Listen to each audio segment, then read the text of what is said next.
Today we're going to be working on the beginnings of a sound system, in particular the subwoofer inside the Mercedes C300. If you guys have never installed a subwoofer or added a secondary speaker onto a vehicle, it's not that hard. It's actually very easy. All it takes is a little bit of time and a little bit of patience. But there's something that needs to be done with any install of any subwoofer to any vehicle, and that is called sound deadening.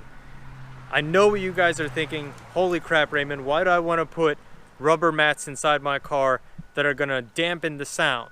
Why would I spend the extra $20 on the mats and spend the extra time putting this inside my vehicle, and all I really want is a loud sound system that sounds good and gives me a back massage? Fair enough. But if you do this, if you do the time to put the sound deadening into the vehicle, you guys can make those speakers that you guys spent probably $200 on, $100 on, sound better. And you guys can take shitty speakers and make them sound better as well. Because what happens is, if you take a sound system and you put the subwoofer in here and you guys are hitting massive tunes, let's say probably 80 dB or 90 dB, this trunk is going to begin to rattle like crazy. Your rear deck is going to begin to rattle like crazy.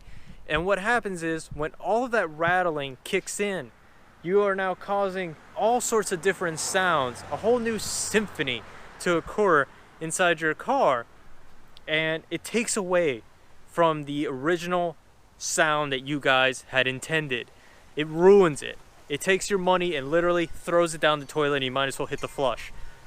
Take the time, guys. This doesn't take long to put deadening mats inside a vehicle, and I'm going to show you today. I'm going to show you how to position these mats. You don't have to do the entire trunk. You don't have to do the entire lid, but you can put it in key spots that are going to reduce the vibration noise. And by reducing the vibration noise, you're going to get a more pleasant sound out of your sound system. Take the time, guys, to learn from my mistakes. I have made mistakes before. Learn from them and do this. Don't cut this step out of any install. So without wasting any more time, let's go ahead and I'm going to show you where to position these mats and what do they look like and how do they function. This right here is a relatively inexpensive sound deadening mat that you guys can order from Amazon. I think I paid about $28 for 10 square feet. Pretty good deal. You guys can obviously spend more money and get better ones like Dynamat if you guys got the money for it, but any mat will do.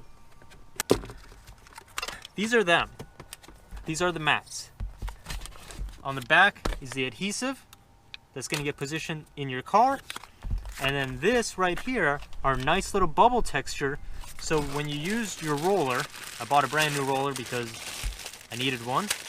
When you use your roller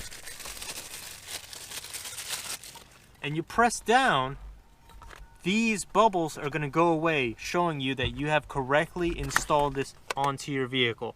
Now, as you can see here, 10 square feet is a lot. It's a lot. This gives you plenty of pieces. Look, just take a look at the underside. If I position one here, maybe one in the middle, that's going to be 2.5 of these. And then that leaves me with plenty to lay inside the trunk and maybe lay some inside the vehicle. And by doing this, by taking the time to do this, you're going to be reducing any sort of metallic vibration, either from the trunk, either from the lid. I know you guys have all heard people driving by you with, let's say, 212s in the back, and the trunk sounds like somebody's been kidnapped and they're trying to escape. You don't want to do that. You guys don't want that sound quality, especially if you guys are spending serious money into your bass speakers. I know some of you guys have the money to afford Matt's Audio, and each one of those subwoofers is about $500. So if you guys are spending that kind of money, what's the extra $28 going to matter to you? I'm going to go ahead and start positioning these up top here. And realistically, like I said, I'm only going to put 2.5 of them up here. And the only important thing that you don't want to block is those little keyholes here and here for the rear seats to lock and unlock. Okay, so here we are underneath the vehicle. I'm going to go ahead and begin to position where I want to put the deadening to be. Basically, I want to deaden this whole area here, even this, and all of this section throughout here. Take the mat, put it on there, press it to right where you want. Then you take a marker, and then you're going to want to draw where you're going to have to cut out. So in my case, it's going to be right around this area. Cut out there, and then cut out this section over here. So by doing this, I can step out of the vehicle, cut this out, and then lay this in underneath the car. Now, I know what you guys are thinking. Raymond, why aren't you doing this from the top side? Well, for one reason. Some of you guys have not or will not take apart the rear deck of your car. So I wanted to make these instructions as generic as possible. That way when you guys are working on your car, you can follow along as well. Now I'm going to go ahead and cut that out. I'm going to lay in our first piece, and then I'm going to show you how to roll it on. Okay, I got my first piece cut out, and I'm going to go ahead and get it into position. I'm going to take advantage of this little tab over here and slide it in underneath of it, just like that. And I'm still making sure that my keyholes for the seatbelt are out of the way. What you're going to do is take the backing, peel it off, and this is some sticky stuff. So just heads up on this. Don't let it get on your hair, or else you're going to be shaving your head bald like Katy Perry just did. So let's go ahead, slide it in, come down a little bit too high. There we go. You guys are going to just press it in by hand first. Sorry about that. Now that you have it pressed in by hand, you're going to take your roller and you are going to begin to give it some pressure and roll. And as you guys can see, right over in this area, the bumps are gone. They're gone completely. And this is something that you guys want to do. After you're done rolling in one direction, roll in the other direction and get it all out of the way. Guys, as you can see, I've got most of it rolled on right now. And I know what a lot of you are thinking. F that, Raymond. That's a lot of work. I'm not going to do that. Alright, whatever. You guys don't want to do this. So be it. But everything in life that is worth something is worth doing it right. So if you guys take the time to do this, I promise you, you're going to notice a difference in your vehicle. And this is something that you don't have to just believe me. If you want, go read some of the installers' forums. Go read another publication and check out other YouTubers that are very well known for doing this, like Car Audio Fabrication, and listen to his thoughts on doing this whole process. They don't make this as snake oil. This is something that is real. This is something that is done to vehicles. So this is one piece. I'm going to go ahead and finish all of this, and then I'm going to go up to the trunk. For the most part, the underside has been treated.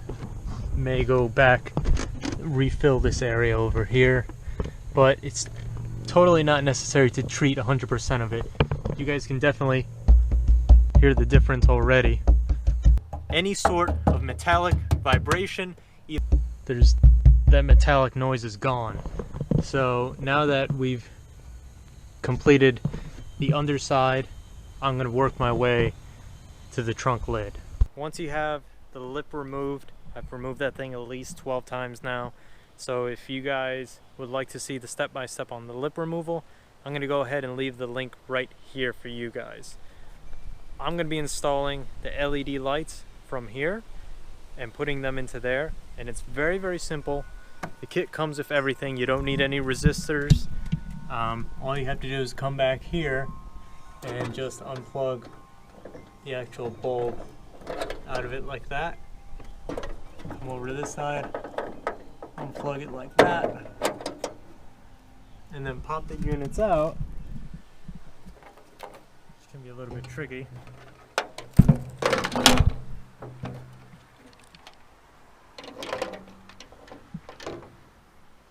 Just one. There's two. Now with the units out, you can go ahead and put your new units in. Just going to go ahead and pull this up, and then remember the bottom tab's going to go on the downside. Then you're just going to give it a push, and then it will go in just fine. So there you go. That's one module in. Let me get the second one in, and then I'll show you how to go underneath and plug it in. Alright, to install the bulbs, what you're going to want to do is take the actual bulb out of the unit, just like that, and then that's just going to slip on right onto your new module, just like that. So now the next thing you're going to want to do is go inside your car, turn on your headlights, and then you're going to verify that these lights work. Alright guys, so there you go. There they are running in the daytime, and they are bright as all can be. So it's nice that they're in. Now I can finish the sound deadening inside the trunk, and that is going to wrap it up for today. Let me just get this thing finished, and then I'll show you guys the completed product.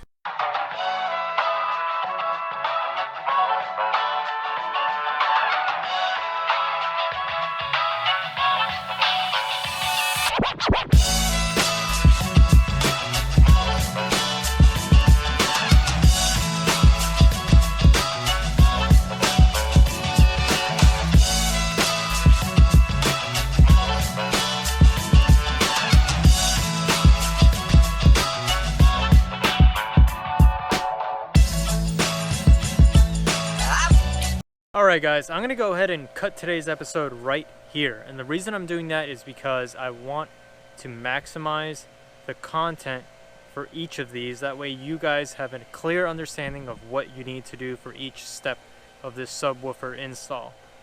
So now that you guys have done the sound deadening, and there it is up underneath, that's all taken care of.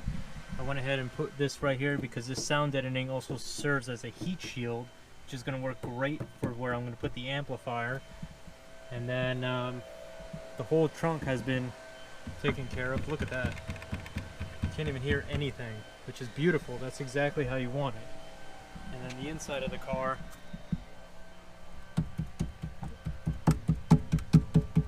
solid. Solid, solid, solid. So we're going to get a nice, clean sound with the subwoofer. Now I'm going to go ahead and start running the necessary power supply and the cables for the inline audio converter. So guys, takes me a little bit of time to edit some of these videos, but I'm gonna try to get my best to pump these things out as quick as I can. So just hit the like button and definitely hit that subscribe button so you guys can stay tuned and follow this install all the way through. And I'll see you guys in no time. Take care.